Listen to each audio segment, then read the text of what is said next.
The morning You are light spilled gold trespassing, across Mr. the Reed. stone pillars of Langston I'm Hills calling the Country police Club. right now if you don't It leave. should have been serene.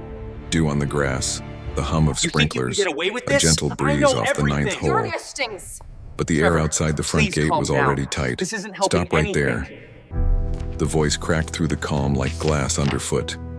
Elias Reed froze mid-step, his hand still adjusting his cufflink. What you are The witnessing security is guard raised a accountability. palm, blocking The his way. actions taken here tonight Beside him, a reflect young commitment to manager, transparency and mid-30s, justice sharp for everyone jawline, involved. golf cap tilted with arrogance, jabbed a finger toward him.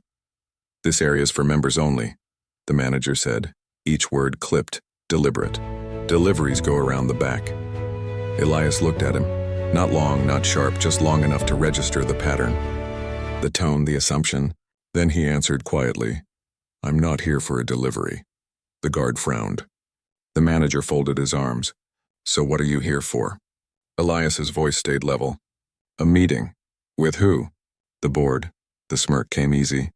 "Of course," the manager said, stepping closer. "Everyone's meeting the board these days. Maybe check the public park down the street." A few golfers in pastel shirts slowed as they passed, sensing the tension but pretending not to see. The warm sunlight painted their faces gold, but their silence stayed cold. Elias adjusted his tie. His expression didn't move. He'd learned years ago that stillness was stronger than defense. That silence had gravity. The guard tilted his head, studying him. "Name?" "Reed," Elias said. The manager scoffed. "Sure it is." He turned toward the young staffer behind him. Barely 20, hesitant, holding a clipboard. "Ryan, check the list." "I guarantee he's not on it." Ryan flipped through papers with trembling fingers. The morning breeze caught the corner of a page. His voice was small. "Sir, I don't see a Reed here." The manager smiled, satisfied. "Told you." Elias's gaze shifted to Ryan for a brief second. Not blame, just a quiet message. "It's okay. You're not the problem." Then he looked back at the guard. "Do I look like I'm lost?" he asked softly. The guard hesitated. "You look out of place," that word, place, and hung in the air. The manager stepped closer, lowering his voice. "You people always try to walk in like you belong." The wind stilled. Even the flag above the club door stopped moving. Elias's face didn't flicker, but something in the air did. The sunlight shifted, turning the gold into fire. He bent down, brushed a speck of dust from his shoe, then straightened. "I see," he said. "Then maybe you should call the board. Tell them their 9 o'clock is waiting outside." The manager laughed. "I'll call security first." "You already have," Elias said. "He's standing next to you." For a heartbeat, the guard's hand twitched near his radio. Ryan looked between them, torn, whispering, "Maybe we should double-check." "Stay out of this, kid." The manager snapped. "He doesn't belong here." Elias's eyes met the manager's, calm and cutting. "You're right," he said. "Not yet. Before we continue, where are you watching from? Drop your city or country in the comments below. And if you believe in dignity and justice, hit like and subscribe. These stories spark change, and we're glad you're here." Now back to Elias Reed. Elias Reed didn't move right away. He stood just beyond the shadow of the country club gate, the sun warming one side of his face while the other sat in shade, the perfect balance between patience and restraint. Behind him, the long driveway stretched toward a black sedan parked beneath the trees, its engine off, windows tinted. Inside, his phone buzzed once. He didn't reach for it. Not yet. The young staffer, Ryan, shifted uneasily. He could feel the weight of the moment, that subtle current between arrogance and quiet defiance. The manager, Trevor, looked him up and down again, still convinced he was in control. "I've worked here 6 years," Trevor said. "I can tell who belongs and who doesn't." Elias turned his head slightly. His tone carried no anger, only precision. 6 years, he repeated. "That's enough time to learn who you shouldn't underestimate." Trevor laughed, sharp and quick. "Don't get clever with me. I deal with people like you all the time, the ones who think confidence gets them through the door." Elias's gaze drifted toward the brass plaque beside the entrance, engraved letters gleaming in the sun. Langston Hills Country Club, Esther, 1954. The year caught his eye. His father had been born that year, and still, even after decades, this same gate would have stopped him too. Voiceover cut through like thought turned sound. He'd seen this scene before in restaurants, banks, airports. The words changed, but the meaning never did. You don't belong. Ryan glanced at Elias, his throat tightening. Sir, he murmured. Maybe you could wait while I talk to the main office? Trevor scoffed. Ryan, don't waste your time. The board doesn't meet with walk-ins, especially not today.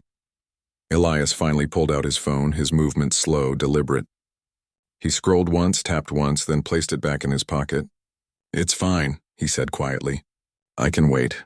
Trevor leaned closer, voice low enough for only Elias to hear. You really don't get it, do you? This club is private. We built it to keep things clean. You people make everything. He didn't finish the sentence. Something in Elias's expression stopped him cold.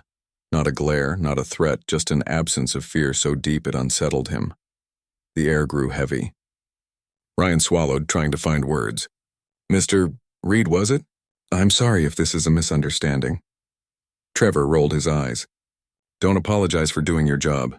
Ryan's voice cracked. I wasn't talking to you. Trevor spun around, his authority slipping. The moment cracked like glass. Elias said nothing. He'd seen systems fracture before, not from force, but from truth. Inside the club lobby beyond the glass doors, two members paused mid-conversation. One of them, a woman in a cream blazer, tilted her head. What's going on out there? Nothing, Trevor barked. Just someone lost.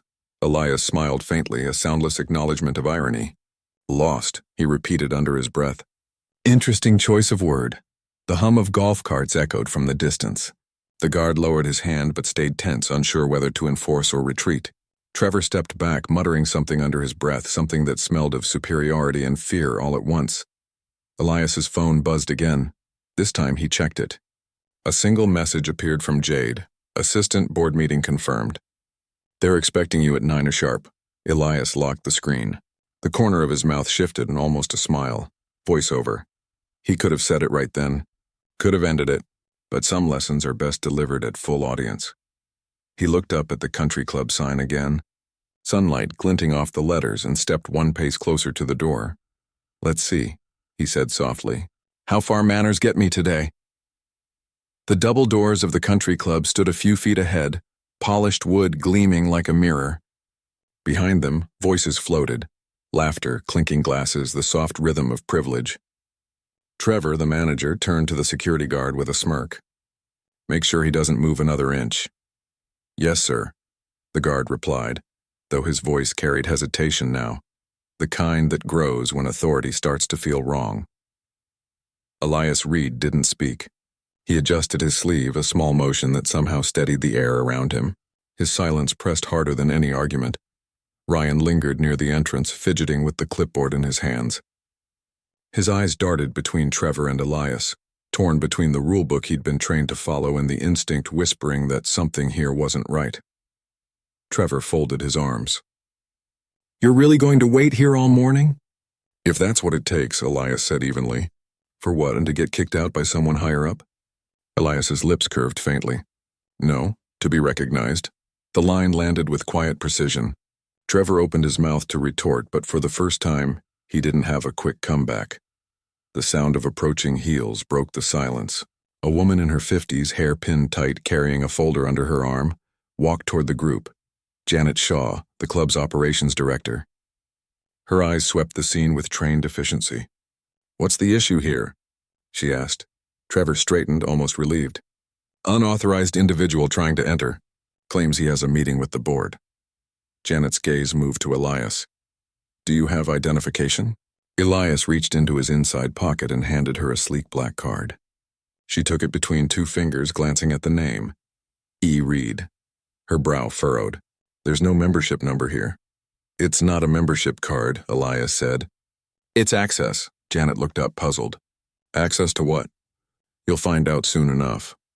The pause that followed was subtle but heavy. Janet wasn't used to being spoken to like that, especially not by someone she didn't already know. She handed the card back, expression cool. We'll verify your claim. In the meantime, please wait outside. Trevor grinned behind her shoulder, smug again. Elias pocketed the card. Of course, he said, then added quietly, just make sure you verify with the right people. Janet nodded curtly and disappeared into the building. The door clicked shut, leaving the air sharp and dry. Ryan exhaled slowly.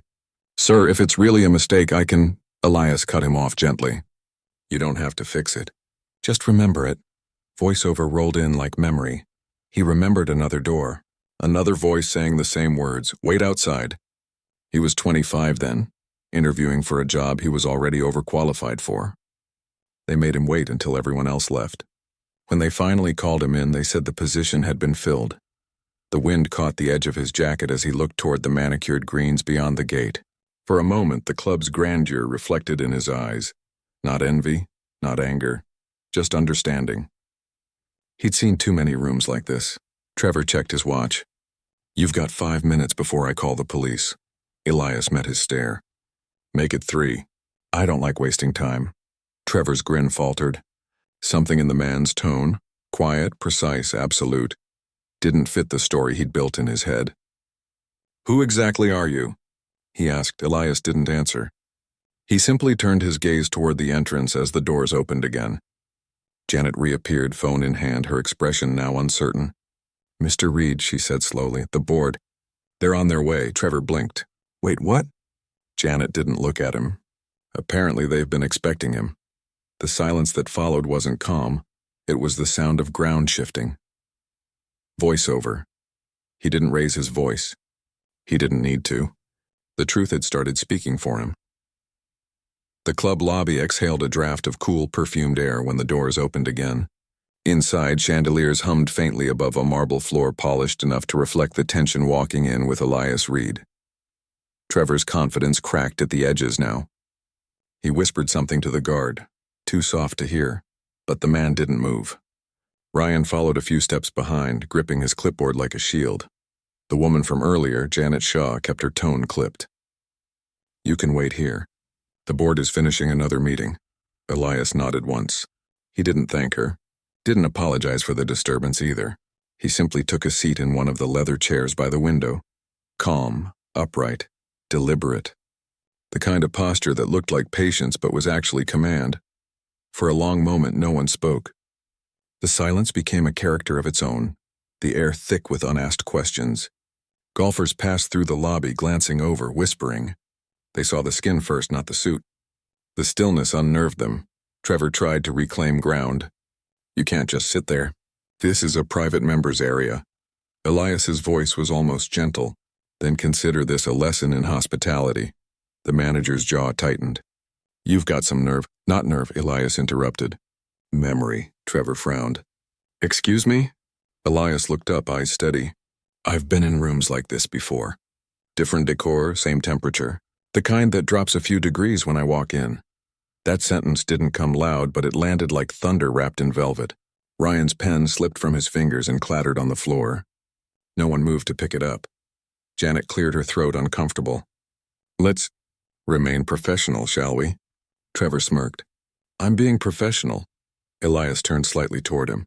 No, you're being predictable. The guard near the door shifted, his radio buzzing faintly, breaking the quiet.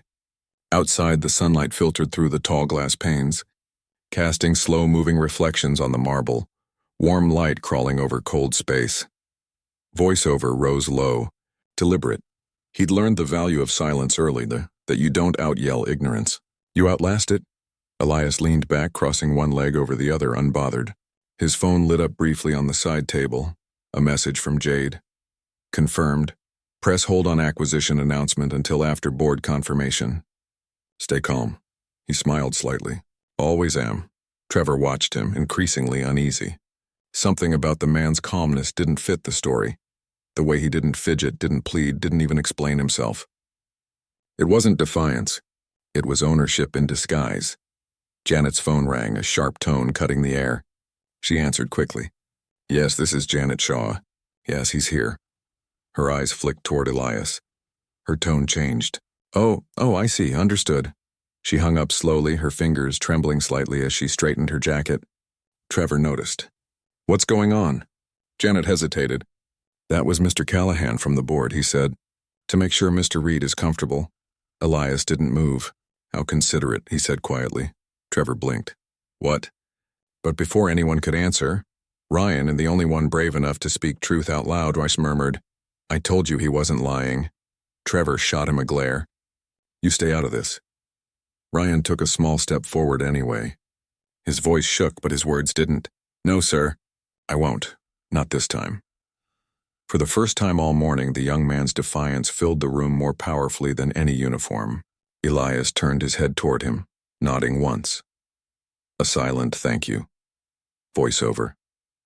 Sometimes the loudest voice in a room belongs to the one who finally decides to stop whispering. Outside the window, the flag of Langston Hills fluttered once, catching the light. Inside, Trevor's authority flickered like a candle in a storm.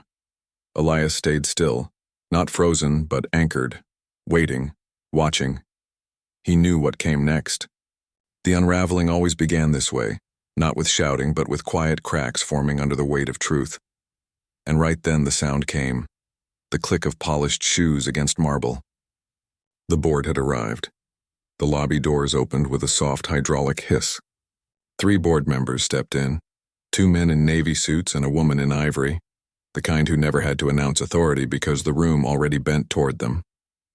Conversation around the bar hushed. The pianist in the corner paused mid-note. Trevor straightened instantly, forcing a smile that didn't reach his eyes. "Good morning, Mr. Callahan," he said too loudly. "Apologies for the, situation. We had an unregistered visitor attempting entry." Mr. Callahan's gaze drifted to Elias, seated, calm as still water. "Is that so?" he said. Janet interjected quickly. He identified himself as Mr. Reed. I was about to verify his credentials. Elias rose slowly, his movements unhurried, deliberate, a man accustomed to meetings where every second of silence belonged to him. "Good morning," he said evenly. "I was told the board would be expecting me." Callahan frowned. "Expecting you?" He turned to Janet. "Why wasn't I informed?" Elias tilted his head slightly. "Because the paperwork finalizing the transition was signed last night." The board members exchanged glances. Trevor's smile twitched, breaking at the edges. "Transition?" he echoed. "What transition?" Elias stepped closer, just enough to command the room. "Ownership," he said quietly. The word landed heavy, drawing the attention of everyone within earshot. Even the air seemed to pause. But he didn't elaborate, not yet. He wanted them to stew in their assumptions. Let their own imaginations build the truth before he delivered it. Ryan, still standing near the desk, felt his heart race. He'd been silent for too long, watching the line between right and wrong blur under fluorescent light, and now it was burning clear again. Callahan blinked. "You'll have to explain yourself, Mr. Reed." Elias nodded once. "Gladly. But before I do, I'd like to ask something." He turned slightly, eyes on Trevor. "When I arrived, how did you decide I didn't belong here?" Trevor's throat tightened. "You weren't on the list. Anything else?" Elias pressed. Trevor hesitated. "You didn't look like a member." The words fell out, half swallowed, half defensive, but entirely damning. Ryan flinched. He could feel the shift, the eyes of the room turning, the quiet judgment of the spectators realizing this wasn't just a misunderstanding. It was exposure. Elias didn't raise his voice. "You looked at me, measured me, and decided I couldn't be someone you'd serve." He turned toward the guard. "And you backed him up without question." Mitch, the guard, looked down, shame creeping up his neck. Then Elias looked at Ryan, the only one who hadn't joined the chorus of doubt. "And you," he said softly. "You tried to listen." Ryan blinked, unsure if he should respond. "It didn't feel right, sir. That's all." Elias's expression softened just slightly. "That's where change begins." Voiceover layered over the moment. The witness doesn't always speak first. Sometimes he just decides not to stay blind. The board members exchanged looks. Callahan rubbed his temple. "Mr. Reed, if you're implying you have some stake in this club—" "I'm not implying," Elias said. "I'm confirming." He reached into his jacket and produced a slim black folder. No theatrics, no raised tone. He handed it to Janet, who opened it, scanning the first page. Her eyes widened.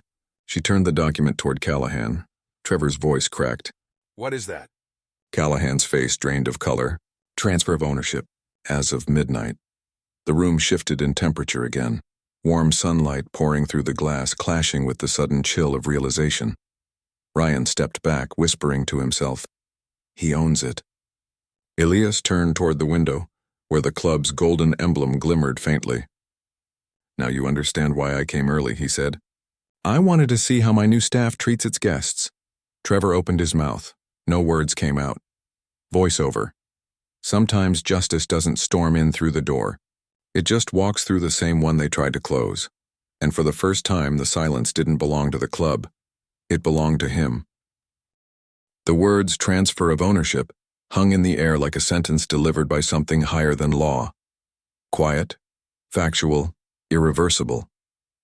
Janet's lips parted as she scanned the document again, her voice faltering. This says Reed Holdings acquired Langston Hills Country Club and all attached property rights effective today.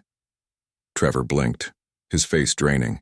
That's not possible, he muttered, stepping closer as if proximity could rewrite the truth. I would have known, we would have been told. Elias didn't answer. He simply looked at him, and the silence pressed harder than any accusation could. Mr. Callahan straightened his tie, the motion covering a tremor in his hand.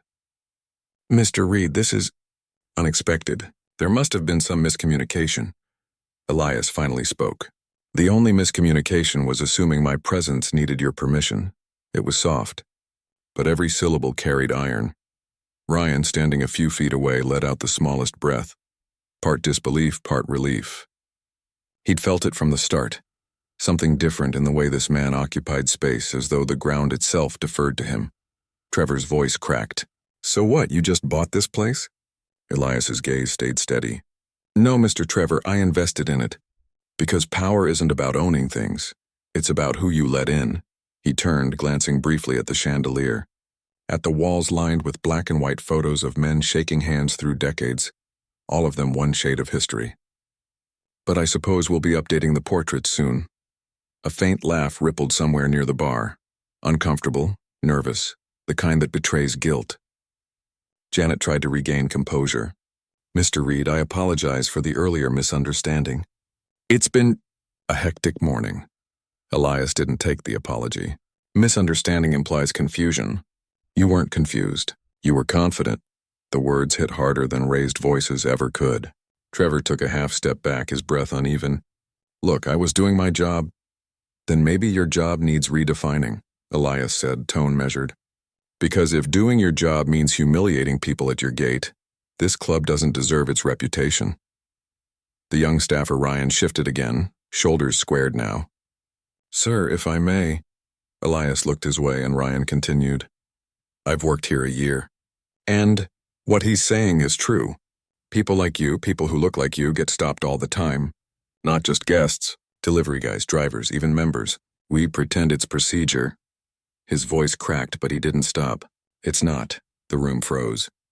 Trevor glared, furious. Ryan, that's enough, but Elias raised a hand. No, let him finish. Ryan swallowed hard. It's not protocol. It's prejudice. We just hide it behind policy. For a heartbeat, no one breathed. Then Elias nodded. Thank you, he said. Voiceover seeped in, steady and reflective. Change never begins with the powerful.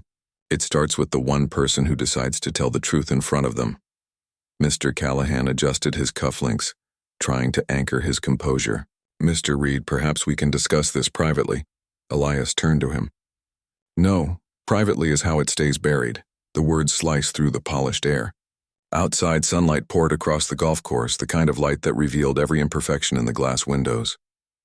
Inside, every reflection now carried a different truth, one they could no longer avoid seeing. Trevor's face twisted, his pride scrambling for oxygen. You can't just walk in here and start lecturing. Elias cut him off. I didn't walk in. I was invited by the deed you ignored. He stepped forward slowly, stopping just inches away from Trevor, his voice dropping low enough for the entire room to lean in. You looked at me and saw a problem. I looked at you and saw a culture. Trevor flinched but couldn't respond. Elias turned toward the staff. From this moment on, Langston Hills will be restructured. Policy, personnel, protocol. And the first change begins with how we greet people at the door. He glanced toward Ryan. You'll report directly to operations starting next week. Ryan blinked. Sir, I don't understand. You will, Elias said. You just passed your first test, humanity. The room was silent again, but this time, it was a silence of reckoning. The sound of a building realizing it had new rules now. Voiceover. Justice doesn't always roar. Sometimes it arrives in a suit, speaks calmly, and changes the locks. For a few seconds, no one moved. The marble floor reflected the stunned faces of people who had just watched their world reorder itself in real time. Trevor's jaw tightened until his knuckles turned white around the edge of the reception counter. Janet's tablet dimmed to black in her shaking hands. Only Ryan stood straighter, as if a weight had slid off his back. Elias Reed took in the silence like oxygen, calm, grounded, the only still figure in a room, built to make others shrink. Trevor finally spoke, his voice trembling but still dripping with that managerial arrogance that refuses to die even when cornered. You think you can just come in here and talk down to me? I've given this club 6 years of my life. Elias didn't blink. And in 6 minutes you showed me why it needed to change. The guard shifted near the door, torn between obedience and respect. Ryan glanced at him, whispering, "It's over, Mitch, don't make it worse." Trevor slammed his fist against the desk. The sound echoed like a gunshot across the lobby. "You can't fire me. Not like this." Elias's tone didn't change. "I haven't yet. I'm giving you a chance to show me you know how to leave with dignity." Trevor's eyes burned. "You don't belong here," he spat. "You think you can buy your way into class?" "This place was built on land owned by my grandfather," Elias interrupted. The words sliced through Trevor's sentence like lightning through glass. He stepped forward slowly, his voice steady, almost intimate. "He was denied membership in 1974. They told him the same thing you just told me." The room stilled. Even the hum of the air conditioner seemed to fade. Voiceover, low and deliberate. "History doesn't repeat itself by accident. It repeats because people like Trevor keep handing it the microphone." Trevor's defiance faltered. "That's a lie." Elias didn't argue. "You're standing on it," he said simply, glancing down at the marble floor beneath them. Janet looked from one man to the other, her face pale. "Mr. Reed," she began softly, "if there's been wrongdoing—" "There has," Elias said, "and I don't need an investigation to prove it. I just needed you to watch it happen." Ryan looked toward Janet, his voice trembling with both fear and hope. "Ma'am, I saw it too." From the moment he walked up, Trevor didn't ask, he assumed. "It happens here all the time." Trevor spun on him. "You're done, kid. You'll never work in this industry again." But Elias's voice cut through him like a command. "He will, under my management." Trevor froze. Elias turned slightly, his expression still calm but colder now. "Your mistake wasn't underestimating me. It was doing it in front of witnesses." For a moment, no one breathed. Then the sound came, faint, mechanical, as one of the guests near the bar raised a phone, recording quietly. Another followed. Whispers rippled. "It's the new owner. That's him. He's firing them." Trevor's face flushed red. "You can't humiliate me in front of everyone." Elias's answer was soft, deadly precise. "You did that yourself. I'm just ensuring the audience is honest." Janet's phone buzzed again. She looked down, reading a short message before her expression shifted. "Mr. Reed, corporate headquarters just confirmed the system update. Your name is listed as the controlling executive." "Good," Elias said. "Then let's make it official." He turned to the guard. "Mitch, escort Mr. Trevor off the property. He's suspended pending review." Mitch hesitated, eyes flicking between them. "Sir, Elias's voice hardened slightly. "Do it respectfully. He's still human." The guard nodded slowly, stepping forward. Trevor tried to pull away, but Mitch's hand was steady. "Come on, man," he muttered quietly. Trevor's protests echoed down the marble hallway until they faded into the distance. Elias watched him go, then turned back toward Janet. "We'll rebuild this place. Not its walls and its manners." Voiceover slid in, slow and certain. "Power doesn't just replace what was broken. It decides what's worth keeping." Ryan stood nearby, silent but smiling faintly. For the first time he saw the club for what it could be. Not a fortress, but a door. Elias reached for his phone, pressing one number. "Jade," he said, "send in the media release draft. The story starts today." Outside, sunlight spilled across the steps of Langston Hills. The sign gleamed gold, but beneath it everything had changed. Outside, the world had shifted from quiet judgment to visible attention. A handful of guests stood by the glass doors now, phones out, pretending to check messages while recording the fallout. Inside the lobby, Trevor's voice was fading down the hall. A thin echo of protest swallowed by distance. What remained was silence, the heavy kind that follows truth when it's no longer deniable. Elias Reed exhaled once, slow and deliberate, as if releasing years of inherited patience. He turned toward Janet. "Get the staff together," he said softly. "All departments. I want everyone present," she hesitated. "Now?" "Yes," Elias replied. "Now." The command carried no volume, yet everyone heard it. Within minutes, waiters, caddies, receptionists, and maintenance crew trickled into the lobby. Some looked curious, others nervous. A few had seen enough of what happened to know something monumental had cracked open. Ryan stood near the front, still holding his clipboard, but this time his posture was different. Straight, certain. Janet cleared her throat, stepping beside Elias. "Everyone, this is Mr. Elias Reed." He stopped her gently. "No introductions needed. You've all already met me in one way or another." Murmurs flickered through the crowd. Elias paced slowly, hands clasped behind his back, the rhythm of someone who leads boardrooms, not demands applause. "I came here unannounced this morning," he began. "Not as a test of loyalty, but as a mirror. I wanted to see how this club greets people who don't look like they own it." A few heads lowered. One woman near the bar whispered, "He's the owner?" Ryan nodded once. Elias continued, his tone even but laced with steel. "Some of you treated me with respect, some with suspicion, and some with the kind of arrogance that doesn't require proof, just history." He turned to face them fully, sunlight cutting a sharp edge across his profile. "I'm not here to fire everyone.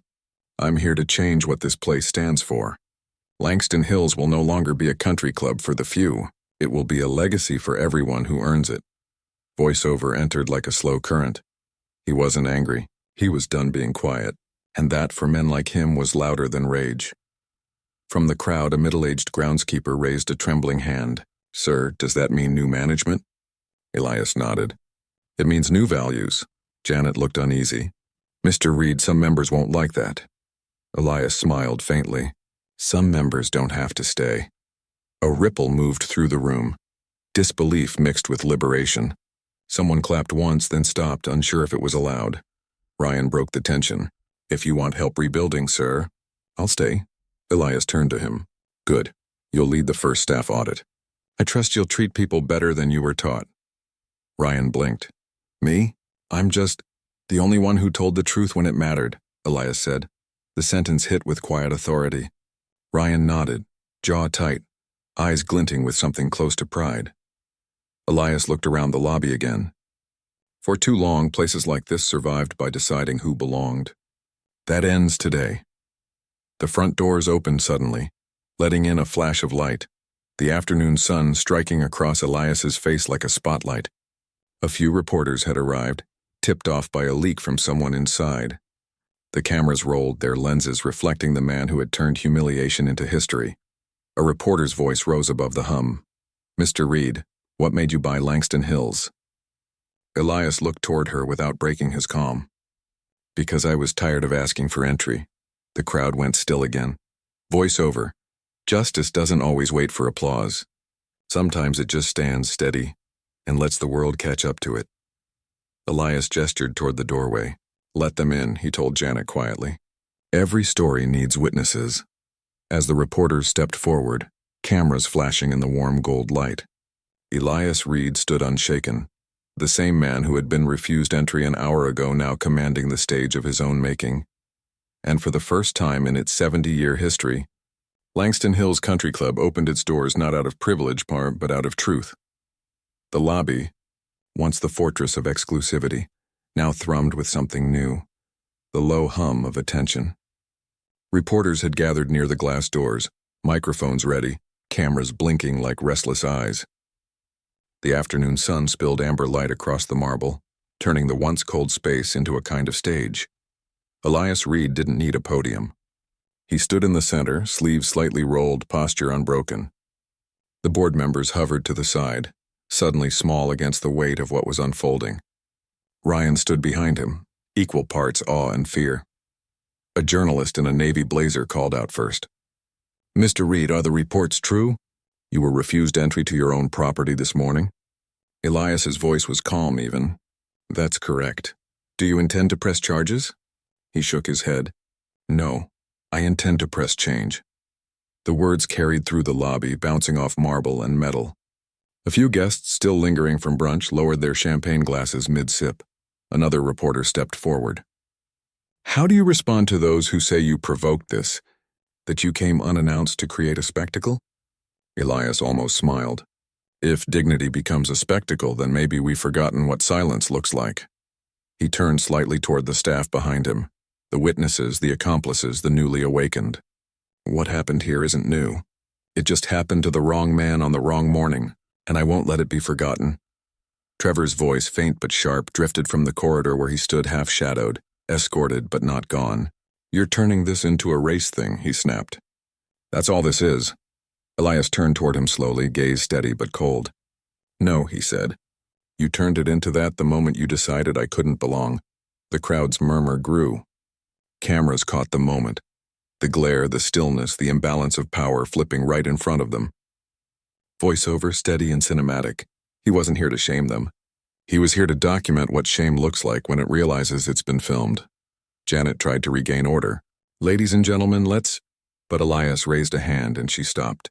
His quiet carried more weight than any policy ever written. I'm not here to burn this place down, he said. I'm here to rebuild it. Langston Hills was founded on exclusion, on the idea that status earns respect. Starting today, respect will earn status. A ripple moved through the crowd. Curiosity, disbelief, admiration. One of the reporters lowered her mic slightly. And what happens to those responsible? Elias's tone softened, though his words didn't. They'll leave with lessons instead of paychecks. Ryan looked toward him, his voice quiet.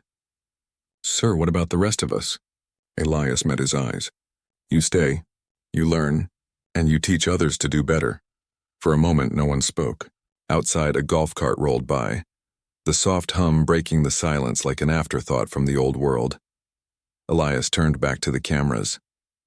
This isn't about a gate. It's about who we keep outside of it. The next time someone like me walks up, don't ask for their membership.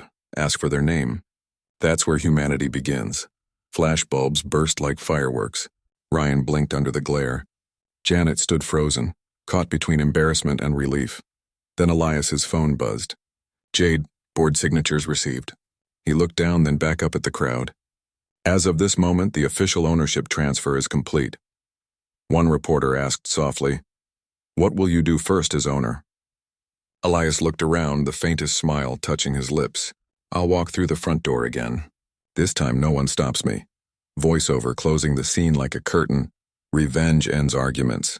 But justice, real justice, rewrites them. He stepped away from the lights, from the noise, from the people who had doubted his name. The sunlight caught his cufflink, glinting against the engraved initials ER outside. The door stood open. The same one that had refused him entry an hour before. He walked through it, not as a guest, not as a victim, but as the man who owned every inch beyond it. The flash of cameras faded behind him as Elias Reed stepped deeper into the club's main hall. The same hallway where portraits of founders lined the walls like a quiet tribunal. Dozens of white faces, frozen in sepia, stared down with the confidence of men who believed their world would never change. Now it had. Elias slowed his pace, letting the echo of his shoes mark each step. Ryan followed a few paces behind, his clipboard gone, replaced by the weight of witnessing something historic. Janet trailed near the door, trying to hold herself together while messages flooded her phone. Board members, sponsors, panicked shareholders all demanding clarity. Sir, she called gently, if we move too fast, this could cause a PR storm. Elias didn't turn. Good. Storms clean what the sun can't. He stopped before one portrait, a man with silver hair and a cigar, smiling above a gold plaque that read, Charles Whitmore, founding chair, 1954. Ryan came up beside him, whispering, That's the guy who built the club? Elias's eyes didn't leave the frame. He built the walls. My family built the ground. The words hung in the air, heavy but unforced. Voiceover. Every monument has two histories, the one written in stone and the one buried beneath it. From behind, the rhythmic click of heels approached. Janet again, nervous but trying to regain authority. Mr. Reed, we'll need your signature on the transition documents. The staff and members are waiting for an official statement. Elias turned, his expression soft but unreadable. They've already had one. Janet blinked. You mean the press? He nodded. That was the statement. The truth in front of witnesses. She hesitated, eyes darting to the staff still gathered near the lobby. Some were whispering. Others stood silently, unsure whether to applaud or hide. Elias walked back toward them.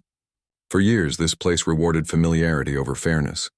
That ends now. If you can't treat every person who walks through that door with respect, you can't work here. He paused. And if you can, you'll have a future here, not just a paycheck. Ryan's voice broke the silence. You're not firing everyone? Elias shook his head. No, I'm not punishing people for surviving under bad leadership. I'm giving them a choice to do better. Trevor's voice erupted again from the hall, distant but defiant. You think they'll stay after this circus? Elias didn't turn around. They'll stay because integrity doesn't scare them. Mitch, the security guard, stepped forward, hat in hand. Sir, I owe you an apology. I didn't think. I just followed orders. Elias regarded him quietly. That's the problem, Mitch. Too many people follow orders that don't deserve obedience. He extended a hand. You've got a chance to follow something better. Don't waste it. The guard gripped his hand, surprised, grateful. Janet finally lowered her phone, sighing. The board wants to know your plans. Elias looked out across the vast, sunlit hall. We'll host a new event and open to the public. Free entry, no membership list. Let the city see what change looks like. Janet blinked, caught off guard. Here at Langston Hills? Exactly here, Elias said. Let the place that once excluded people become the stage where inclusion begins. Ryan smiled faintly. What should we call it? Elias looked back toward the portraits on the wall, the ghosts of old power staring down. The reopening, he said. For everyone. Voiceover swept in like closing light. He didn't tear down their house. He just opened the doors they built too small. Outside, the wind picked up across the golf course, carrying the faint sound of workers clearing space for something new. Inside, the staff began moving quietly, purposefully, like a building learning how to breathe again. And at the center of it all, Elias Reed stood beneath the sunlight pouring through the skylight, a man who had turned humiliation into heritage, without ever raising his voice. By late afternoon, the gold light outside had deepened into amber, the once exclusive lounge of Langston Hills Country Club, where laughter had always sounded the same, now buzzed with a new kind of quiet energy. The staff was moving differently, not rushed, not fearful, just aware. Elias Reed sat near the window, jacket off, sleeves rolled. The air around him felt lighter, though nothing about him said relaxed. He was a man who carried stillness like a signature. Ryan stood nearby, reviewing a list on his phone. We've notified every department. Word spreading fast. Some members are already canceling. Elias nodded. Then we've found the ones who were here for the wrong reasons. Janet approached, cautious but composed. Sir, Trevor's gone. He emptied his locker, didn't say a word. The board recommends we avoid confrontation. Elias didn't look up. He confronted himself long before I arrived. There was something about the calm in his tone that made even apology feel unnecessary. A knock sounded on the glass door. The security guard, Mitch, entered quietly. Sir, the reporters are outside again. They want one last comment before they leave. Elias smiled faintly. They already got the story. They just don't know how it ends yet. He stood and walked toward the lobby where sunlight spilled across the floor like liquid gold. The room looked the same, but the energy had shifted. Even the chandeliers seemed to hang differently, less like crowns, more like mirrors. Voiceover rose in slow rhythm. When power changes hands, walls don't crumble. They just start listening. Outside, the air smelled like cut grass and rain. The reporters turned as he stepped out, microphones half raised. Mr. Reed, will you rename the club? One asked. Elias paused, his reflection caught in the glass doors behind him. The same doors that had once refused him. Names don't matter, he said. Behavior does. A murmur spread through the crowd, but Elias wasn't done. This club will remain Langston Hills, he continued. Not because I want to honor its past, but because I intend to redefine it. Let the same name tell a new story. Ryan, watching from inside, smiled. Janet exhaled a breath she didn't know she was holding. Even the staff at the reception desk straightened, shoulders squaring as if they'd just inherited a sense of belonging. Then from the parking lot, The low hum of an engine approached. A black sedan stopped at the curb. The back door opened and Trevor stepped out. He looked smaller now, stripped of uniform confidence, his face pale and drawn. He hesitated, then walked toward Elias. "Mr. Reed," he said, voice low. "I wanted to apologize. I was wrong." Elias turned slowly. The silence stretched long enough to make the apology echo. "I know," Elias said simply. Trevor swallowed. "I didn't mean—" "You did," Elias interrupted. "That's why it matters." Trevor's eyes flickered between guilt and confusion. Elias continued, "If you're sincere, then learn from this. Go build something where respect isn't a currency, it's the entry fee." Trevor nodded once, defeated but humbled. He extended a hand. Elias looked at it, then shook it. Firm, brief, final. Voiceover layered over the gesture. "Forgiveness isn't weakness. It's proof you've already won." As Trevor walked away, Ryan stepped outside, hesitant. "Sir, you didn't have to do that." "I know," Elias said. But he did. The horizon burned orange as the sun began to sink behind the trees. Elias turned back toward the club, watching the reflection of the sky spread across the tall glass facade. "Tomorrow," he said quietly, "we start over." Ryan nodded. "The reopening?" Elias smiled. "The reclaiming." They stood there a moment longer, two men from different worlds looking at the same sunset and, for once, seeing the same color. Voiceover closed the moment. Some victories are quiet. The kind you don't toast with champagne, but with the sound of doors staying open. Inside, lights flickered on, illuminating a place that was finally learning how to welcome the world it had ignored for too long. Morning again. The next day, Langston Hill's country club glowed under a fresh sunrise, the kind of golden light that made everything look new, even the old. The flag swayed gently above the entrance, no longer a symbol of exclusivity, but of something reclaimed. The gates were open. Wide Elias Reed arrived early, walking up the same stone path where just 24 hours ago he had been stopped, questioned, measured. Today no one stood in his way.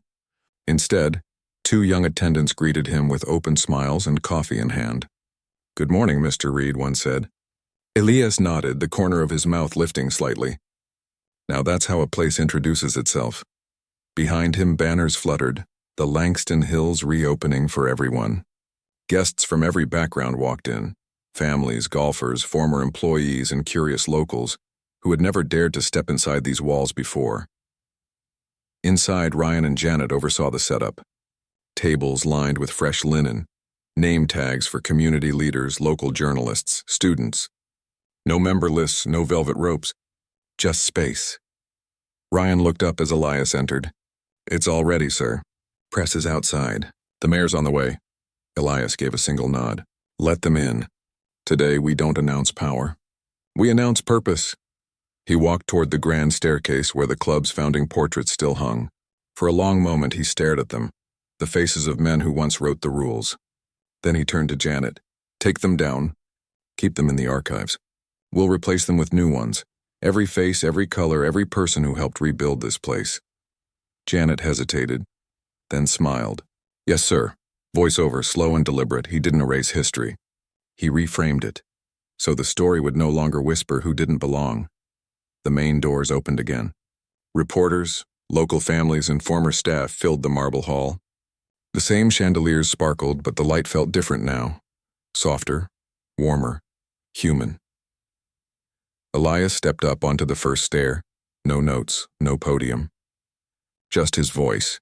"When I walked through this gate yesterday," he began, "I was told I didn't belong. Today I walk through it not to prove them wrong, but to prove what's possible." The crowd fell silent. Even the wind outside seemed to still. This building used to decide worth by wealth. That ends now. Langston Hills will serve the city that surrounds it, not stand above it. Membership won't be bought. It'll be earned through contribution, mentorship, and community service. A ripple of applause began, small, hesitant, then spread like a rising tide. Ryan looked around, stunned, his eyes glassy. Janet clapped too, her hands trembling just slightly. The moment wasn't corporate. It was personal. Elias continued. "Some of you were here yesterday. You saw what happens when prejudice meets patience. That's not weakness. That's control. Because true power doesn't shout. It doesn't need to. It just keeps building. He paused, letting the words breathe. This isn't my victory. It's our beginning. Flashbulbs popped again, not for scandal this time, but for story. Outside, the morning sunlight spilled through the open doors, cutting across Elias's face like a crown of warmth. Voiceover returned one last time, soft, cinematic, resolute. He came as a man denied entry. He left as the standard they could no longer lower. He didn't raise his voice. He raised the bar. Elias stepped down from the staircase. Ryan handed him a coffee. The laughter of guests filled the lobby, mingling with the faint sound of jazz. He looked toward the open gate, the same one that had once symbolized division, and smiled. Justice hadn't shouted. It had simply walked through the front door, and this time it stayed open.